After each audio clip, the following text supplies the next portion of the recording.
بسم اللہ الرحمن الرحیم۔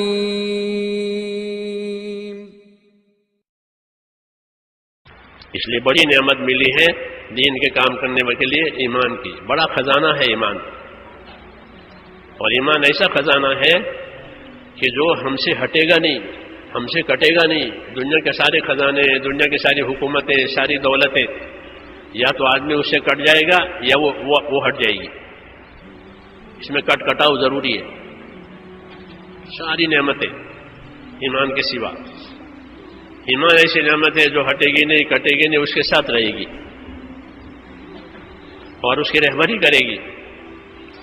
کہ ایمان تیز ہو گیا ہے تو خدا کا خوف تیز ہو جاتا ہے، ایمان تیز ہو گیا ہے تو یقین تیز ہو جاتا ہے، ایمان تیز ہو جاتا ہے تو اللہ کی محبت بڑھ جاتی ہے، آخرت کی محبت بڑھ جاتی ہے، اللہ کے بندوں کی ہمدردی پیدا ہوتی ہے۔ ہاں، اللہ کے بندوں کے ساتھ ہمدردی، یہ سب ایمان کے راستے سے یہ ساری شعائیں پھوٹتی ہیں کہ وہ مخلوق پر رحم کرنے والے بن جاتے ہیں۔ کیوں کہ ایمان آیا۔ تو ایمان بڑا خزانہ ہے کہ قبر میں، قیامت میں، حشر میں، پل صراط میں، ہر جگہ یہ کام دینے والا ہے۔ ہاں، اسے کوئی آپ سے لوٹ نہیں سکتا، ایمان نہیں لوٹا جاتا، باقی سب دولتیں لوٹ لی جاتی ہے، چھینی جاتی ہے، کھوئی جاتی ہے۔ ایمان کی نعمت کھوئی نہیں جائے گی، وہ رہے گی۔ کیوں کہ وہ دلوں میں اتری ہوئی ہے۔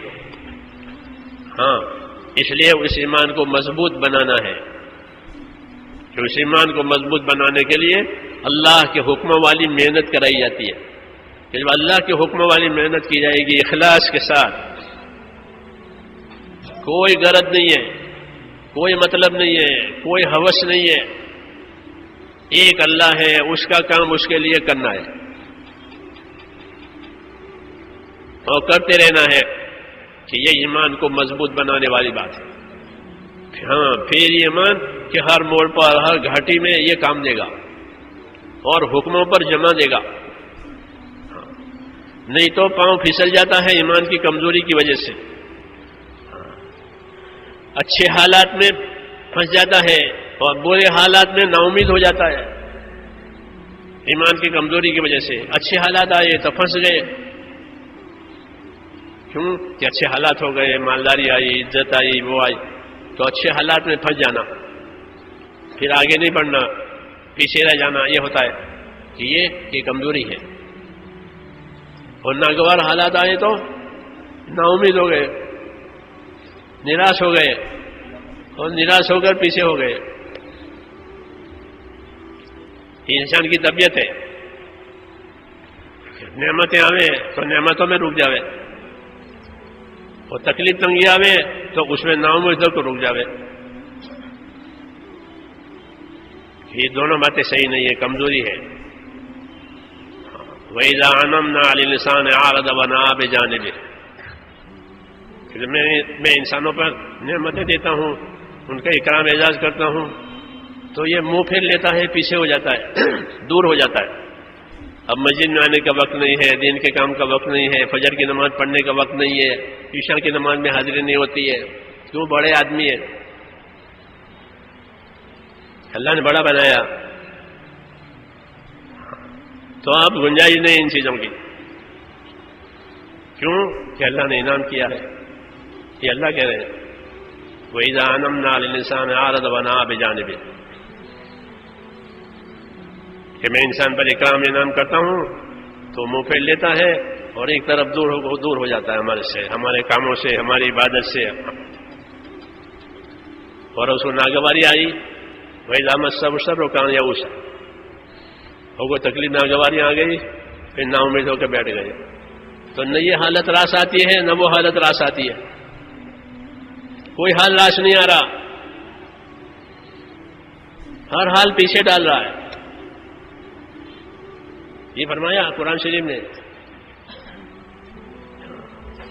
یہ کیوں کہ اس ایمان میں کمزوری ہے۔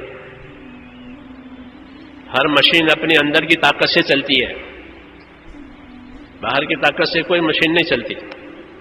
چلتی ہے؟ یہ گاڑی کو دھکا دو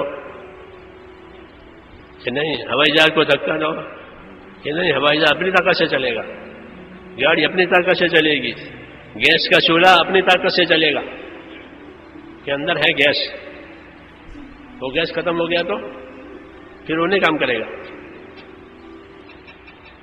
مشین ٹھنڈی ہو گئی گاڑی کی، وہ نہیں چلے گی. تو ہر مشین اپنی اندر کی طاقت سے کام کر کے بتاتی ہے. ایسے ہی ہر مسلمان اپنے ایمان کی طاقت سے خدا کے دین کا کام کرے گا. ایمان کی طاقت، اخلاص کی طاقت کہ وہ اس سے وہ کام کرے گا مشین کی طرح سے. اللہ نے ایسا ہی بنایا ہے کہ اگر ایمان کی طاقت آ گئی کہ پھر ہر حال میں کام کرے گا، یہ کوئی چیز روکے گی نہیں. جیسے مشین صحیح ہے کہ وہ کام کرے گی.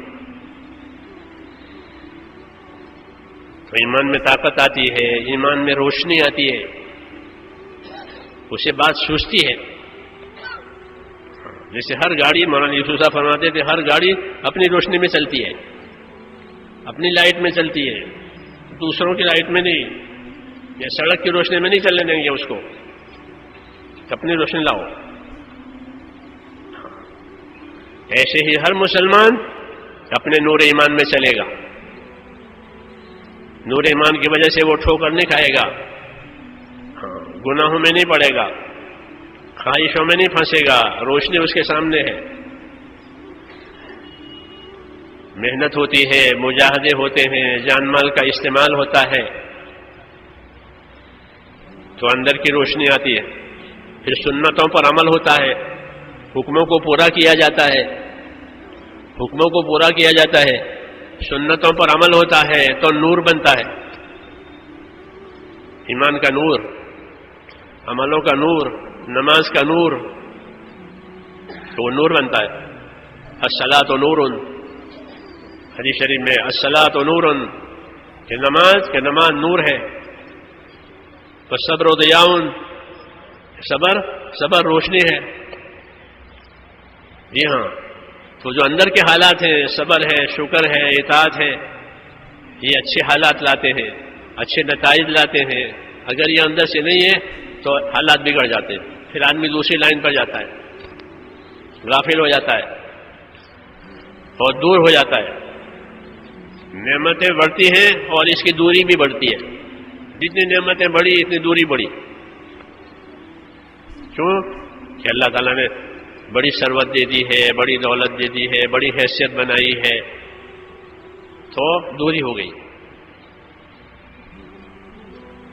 کہ یہ بات اللہ تعالیٰ کو پسند نہیں ہے کہ میں نے تو نعمت دی ہے، میں نے تو اکرام کیا. کیونکہ اللہ تعالیٰ بغیر مانگے دیتے ہیں، یہ اللہ کی عادت ہے. مانگنے کا انتظار نہیں کرتے، کیونکہ اللہ کریم ہے.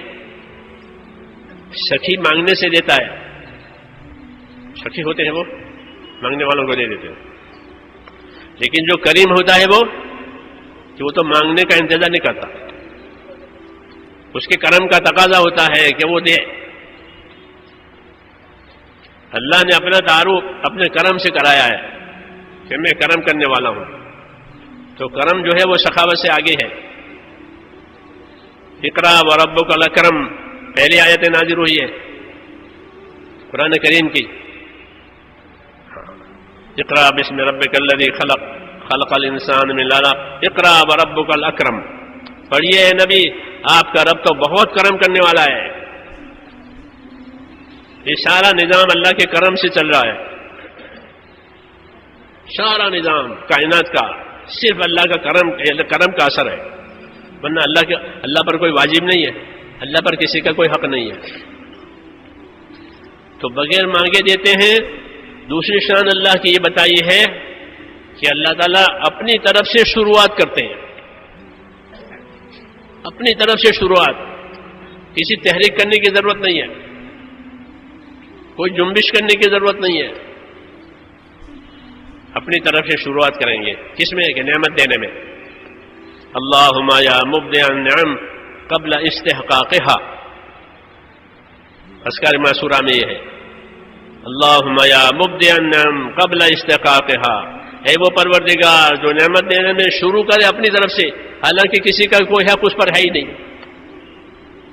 کسی کا کوئی حق اللہ پر نہیں ہے، سب کچھ اللہ کا ہے، اس کے باوجود بھی نعمت دینے میں اپنی طرف سے شروعات کرتے ہیں کہ یہ لو یہ لو یہ لو. تو نعمتوں کے جواب میں کیا کرنا چاہیے؟ تو نبیوں کا طریقہ الگ ہے، دنیا والوں کا طریقہ الگ ہے. دنیا والوں کا طریقہ یہ ہے کہ جتنی نعمتیں آویں اس کی محبت بڑھانا، نعمتوں کی محبت بڑھانا، ہاں نعمتوں کی محبت بڑھانا اور نعمتوں سے فائدہ اٹھانا، اس کو جمع کرنا، یہ دنیا داروں کا کام ہے. اس کی وجہ سے وہ اس نعمت میں اللہ تعالیٰ کا کیا حق ہے انہیں یاد نہیں رہتا. یہ جو نعمت مجھ کو ملی ہے اس میں اللہ تعالیٰ کا کیا حق ہے، مجھے اس نے دی ہے اور بغیر مانگے دی ہے، اس میں اللہ کا کیا حق ہے، وہ انہیں یاد نہیں رہتا. نعمتوں نے انہیں غافل کر دیا ہے، اللہ کے حق سے جاہل ہو گیا.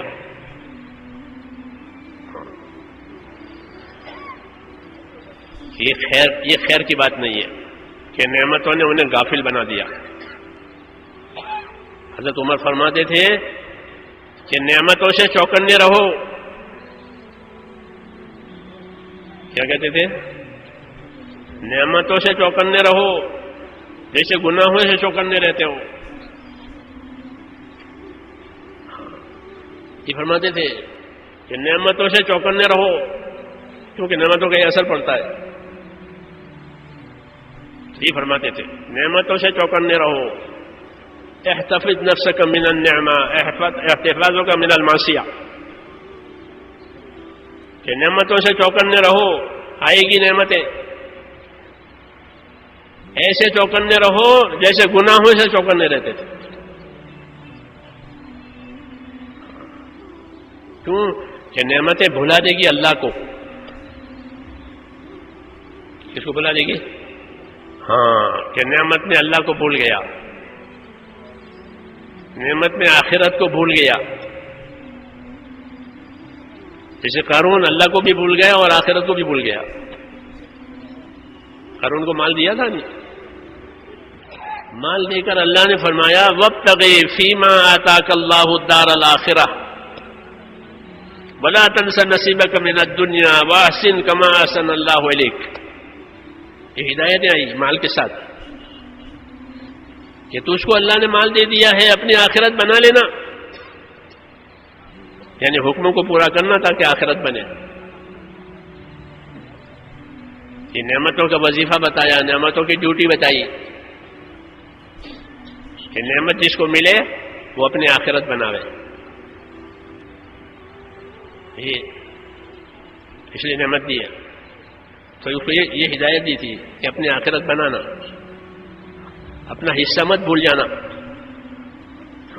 نہیں تو نعمت میں لگا رہے گا اور نعمت سے جو کچھ حاصل کرنا تھا آخرت بنانا دیے وہ بھول گیا. کیونکہ جو آخرت کو بھول جاتا، اللہ کو بھول جاتا ہے تو اللہ اس کو سزا دیتے ہیں. جو اللہ تعالیٰ کو بھول جاتا ہے اللہ اس کو سزا دیتے ہیں. کیا سزا دیتے ہیں؟ سزا یہ دیتے ہیں کہ وہ جس طرح اللہ کو بھول گیا ہے اپنے آپ کو بھی بھول جائے گا، اپنے آپ کو بھول جائے گا کہ مجھے کیوں پیدا کیا تھا، مجھے کیا کرنا ہے، میری کیا روش ہونی چاہیے، مجھے کہاں جانا ہے. یہ اپنے آپ کو بھولا ہوا جیسے نشے والا ہو جاتا ہے. نشے والا اپنے آپ کو بھول جاتا ہے. وَلَا تَكُونُوا كَالَّذِينَ نَسُوا اللَّهَ فَأَنسَاهُمْ أَنفُسَهُمْ. یہ جواب ہے. ایسا نہ بنو کہ اللہ کو بھول جاؤ. اگر اللہ کو بھول جاؤ گے تو اللہ تعالیٰ تمہاری ذاتوں کو تم سے بھلا دیں گے، پھر نشہ چڑھ جائے گا، پھر نعمت کا نشہ چڑھے گا. ہاں تاجر کو تجارت کا، مالدار کو مالداری کا، زمیندار کو زمینداری کا، عہدیدار کو عہدیداری کا. ہاں جن میں نشہ ہے، اس نشے سے غرور پیدا ہوگا اور دھوکہ کھائے گا. اس لیے فرماتے تھے کہ نعمت سے بھی چوکنا رہو. دنیا داروں کا ہی طریقہ ہے کہ نعمت کی بڑھوتری میں لگ جاتے ہیں کہ اور بڑھے اور بڑھے اور بڑھے. یہ نہیں کہ یہ مجھے کیوں دیا ہے، یہ نعمت مجھے کیوں ملی ہے، مجھ سے کیا کام لینا چاہتے ہیں. فوجوں کو گاڑیاں دیتے ہیں، سہولتیں دیتے ہیں ہتھیار دیتے ہیں، گھوڑے دیتے ہیں. بہت بڑا خرچہ فوج پر ہوتا ہے ہر حکومت میں. وہ کیوں؟ ان کو سہولت دینے کے لیے کہ نا ان کے ذمے ہے حدود کی حفاظت. اس حدود کی حفاظت کے لیے سارا سامان ان کو دیا ہے. انہیں شکار کرنے کے لیے گھوڑے نہیں دیے ہیں، انہیں بندوق شکار کرنے کے لیے نہیں دی ہے، یہ ہوا کھانے کے لیے نہیں دی ہے، کچھ کام کے لیے دی ہے. ایسے ہی بندوں کو اللہ تعالیٰ کی نعمتیں، خاص کر کے ایمان والوں کو، کہ ایمان والوں کو اللہ کی نعمتیں ایمان کے کام کے لیے دی ہے. ان کے ذمے دنیا میں ایمان کا کام ہے، ایمان کے حدود، ایمان کی سرحدیں، ایمان کے حقوق، اس کی حفاظت کرانے کے لیے ان کو یہ دیا ہے نعمتیں. تمہیں کیا کہ دنیا والوں کا طریقہ نعمت کے بارے میں یہ ہے کہ وہ بڑھتی رہیں ہاں، اور اس سے اپنی خواہشیں پوری کرتے رہیں. جی ہاں یہ. اور نبیوں کا طریقہ نعمتوں کے بارے میں کیا ہے؟ کہ نبیوں کا طریقہ نعمتوں کے بارے میں یہ ہے کہ وہ نعمتوں کی بھی قدر کرتے ہیں اور نعمت کے ساتھ ساتھ نعمت دینے والے کی شکر گزاری بھی کرتے ہیں. کہ نعمتوں کو وہاں خرچ کریں گے جہاں نعمت دینے والا راضی ہو جاوے. یہ نبیوں کا طریقہ ہے کہ مجھے نعمت دی ہے اللہ نے، تو میں اپنی نعمت سے اللہ تعالیٰ کو راضی کروں گا. یہ نبیوں کا طریقہ. جسے اللہ تعالیٰ نے قارون سے فرمایا وابتغ فیما آتاک اللہ الدار الآخرہ، ہم نے نعمت دی آخرت بنا لے. اس نے نہیں بنائی تو آخرت بھی گئی اور دنیا بھی گئی. یہ خالی قارون کے لیے نہیں ہے، یہ سب کے لیے ہے.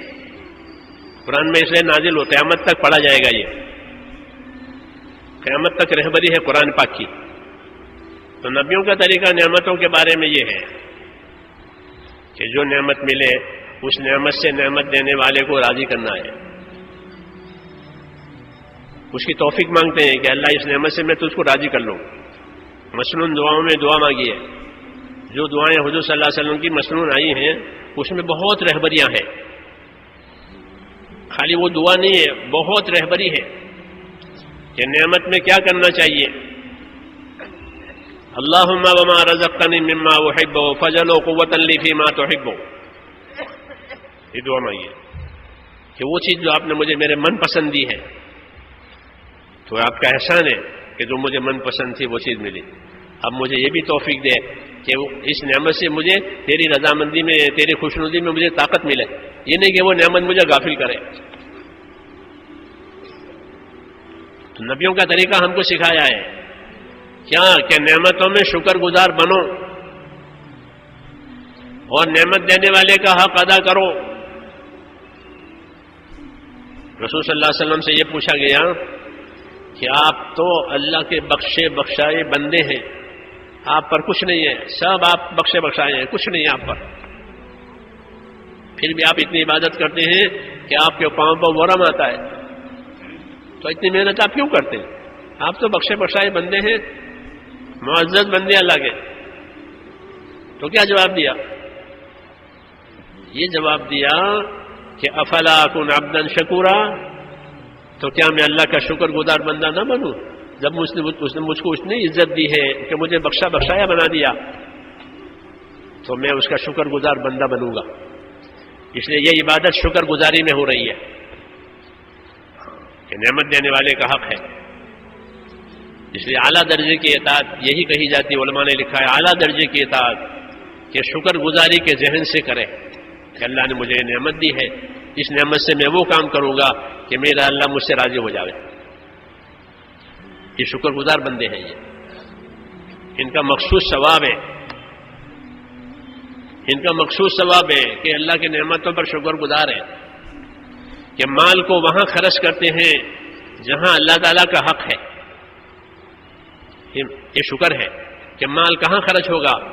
کہ مال وہاں خرچ ہوگا جہاں اللہ تعالیٰ کا حق ہے، یا جہاں اللہ نے کسی کا حق بتایا ہے کہ مال وہاں خرچ ہوگا۔ یہ کیا؟ یہ